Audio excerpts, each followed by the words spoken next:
Magandang araw. Ako si Datu Puti, isang tanyag na pinuno sa kwentong bayan ng Pilipinas. Ayon sa nabanggit na kwentong bayan, ako ay isa sa 10 datu mula sa Borneo na naglakbay patungong Panay noong 13th century upang makatakas mula sa malupit na pamamahala ni Datu Makatunaw. Sa pagdating namin, itinatag namin ang Konfederasyon ng Madjaas, ang pamahalaan ng Panay bago pa man dumating ang mga Kastila. Sa ilalim ng aming pamumuno, umunlad ang kalakalan at kultura sa rehiyon at nagbigay kami ng pagkakataon sa mga tao na mamuhay ng mas mapayapa at masagana. Ang aking pangalan ay hindi lang nakaugnay sa kwentong bayan, kundi pati na rin sa mga paboritong sangkap ng mga Pilipino, ang Datu Puti na suka at toyo.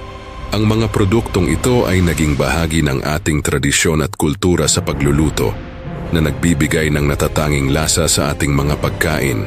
Ngayon, patuloy kong daladala ang diwa ng pagkakaisa at kasaysayan ng ating mga ninuno. Salamat sa pag-alala sa akin, Datu Puti. Thank you for watching. Stay curious, stay informed,